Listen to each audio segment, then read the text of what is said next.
Have you ever had that gnawing feeling that you're meant for more? Like you're doing what you're supposed to be doing. You clock in, you handle responsibilities, you're even excelling at your job, but something inside you feels rather off. I have felt this for years. And then I learned about the 4 zones that explain exactly why so many of us feel stuck and why some people seem to thrive in work that feels effortless to them.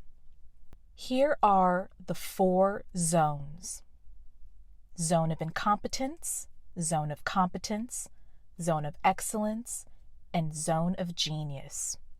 So let's break it down. And I want you to really listen to these because one of them is the number one reason you feel so drained. And one of them is the key to you living your best life. Let's start with the obvious one. The zone of incompetence is everything you're bad at, to put it plainly. And not just bad, but like, why are you even trying bad? Okay? Someone else can do it way better, and yet you're wasting time trying to force the thing that you're supposed to be doing. I'll give you an example. I once tried to build my own website from scratch. I had no prior knowledge, no experience, no planning, just straight up vibes. After 4 painful days later, I had a website that looked absolutely atrocious. I finally gave in and decided to call up my graphic designer friend. And I said, "Hey friend, I'm going to need your assistance on this. I don't know what I was thinking, but I thought I could be as creative and brilliant as you are in the same space, but it turns out I'm not." I had to take the L for that. And my friend was very generous with her time. She was open to many different ideas that I had. When it came down to building my website, I had the exact layout and ideas all laid out in my head, but when it came time to execution, I was operating from that zone of incompetence space. So that's where the disconnect was. So what's the lesson from that? Well, what I learned was to stop forcing myself to be good at something that just drained me. Someone else loves doing that exact thing that you're trying to work out, and quite frankly, they're way better at doing it. So instead of operating from the zone of incompetence, start delegating, automating, or completely deleting that project from your life entirely, because it will never serve you to be in this zone for long. That's why it's called the zone of incompetence. Instead of accepting your weaknesses at face value and understanding that these aren't weaknesses that you can strengthen over time, but instead it's something that's holding you back from your true potential elsewhere, that lies elsewhere, you hold on to this thing for dear life anyway, hoping that maybe one day you'll get really, really good at this skill and you'll become successful from it. But let me tell you something from experience, that may not be the case for you. There have been countless times in my life where I've tried to take my hobbies and side projects off the ground into the next level for years. For years, I've been trying at it. I didn't just start doing a project and then after 6 weeks just fell off the wagon. No, I tried at it for years and nothing came of it. Now, maybe something would come of it, but again, I'm operating from the zone of incompetence. So no matter what, I am working against the natural flow. It's not a muscle group that I can strengthen with resistance training and just kind of climbing up that hill. And then eventually I get to the top of the hill because I've gained muscle along the journey. This is something where no matter what, the rip current is going to rip me up apart.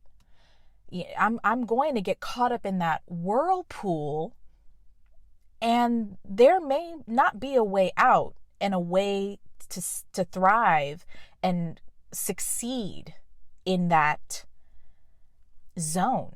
So every time I would fail and just fall flat, but I didn't feel accomplished. I didn't feel like it was a challenge that would bring me a step further in my long-term goals. I just felt drained, incomplete, untapped, and untethered. It was like trying to put a square peg in a round hole. So again, do yourself a favor if this resonates with you. Pivot. Learn how to pivot from that project that's not serving you so you can make room for something that will better serve you. And with that, let's move right along into zone 2, the zone of competence.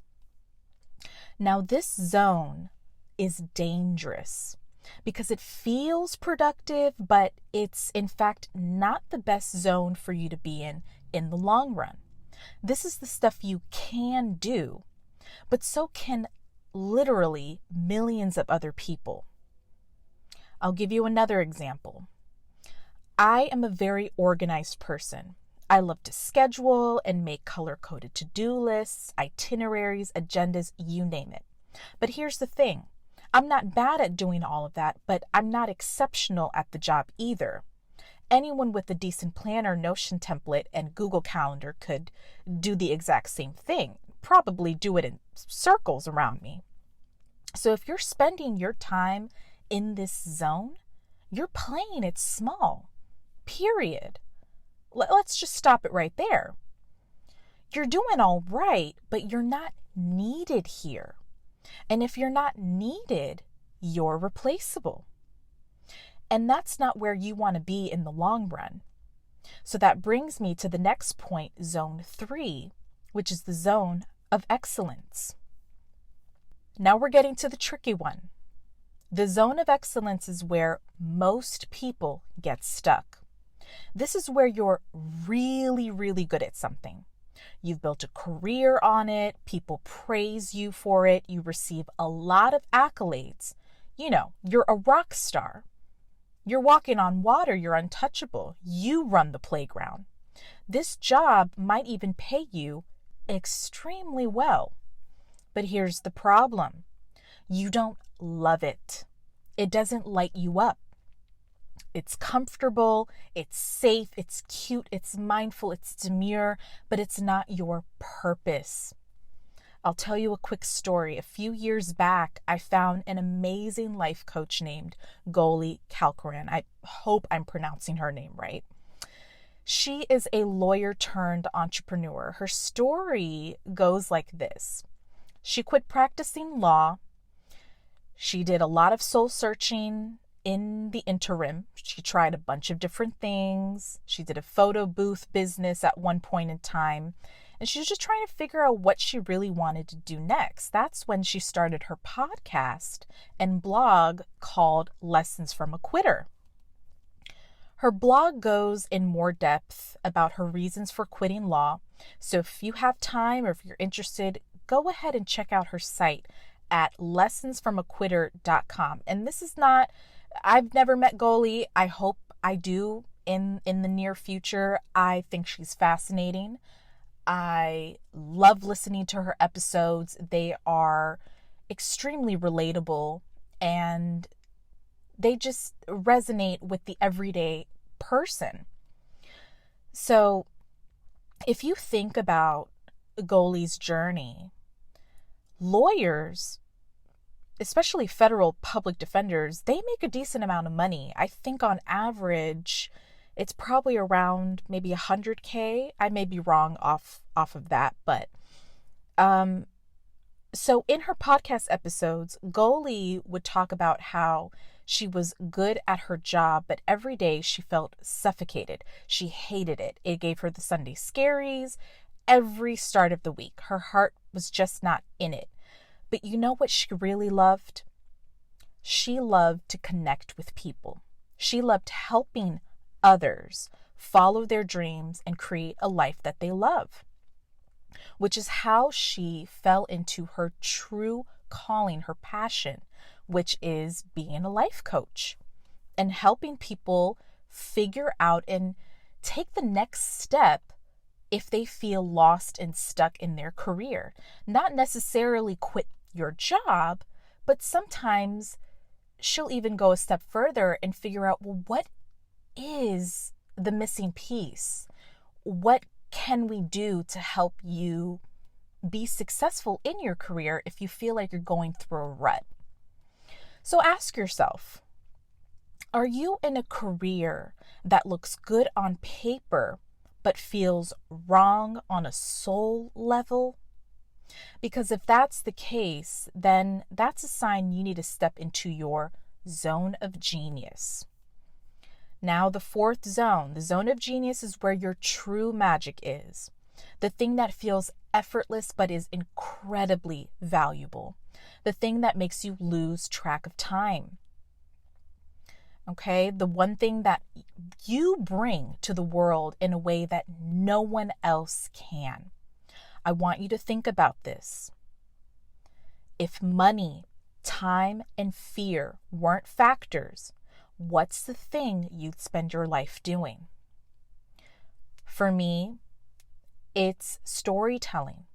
It's helping others. It's being a connector. It's being a bridger, someone who bridges the gap, someone who is understanding of people's stories and backgrounds and lifestyles and tries to help them in any way I can.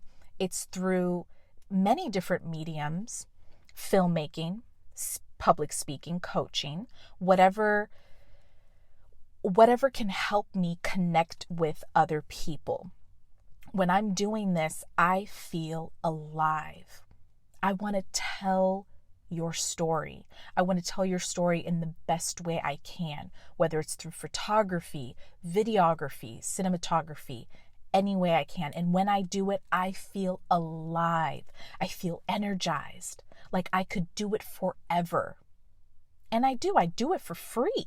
That's how passionate I am about filmmaking and storytelling and speaking to other people, getting down to their level and kind of figuring out what their niche is and what their hopes and wants and desires and dreams are, and just talking it up. So the problem is most of us get stuck in the lower zones because we're safe there. But safety is not the goal. Living a life that lights you up is a life that feels fulfilling to you, meaningful. So now the question is, where are you currently at? Are you spending your days in competence, in excellence, or are you finally stepping into your genius? Because let me tell you something, life is too short to stay stuck in those lower zones. And if you're ready to step into your zone of genius, let's talk about it in the comments. What's your thing? Or are you still trying to figure it out? If this video helped you, don't forget to like, subscribe, and hit that notification bell so you don't miss out on what's coming next. Until next time, go chase what lights you up. I'll see you in the next one.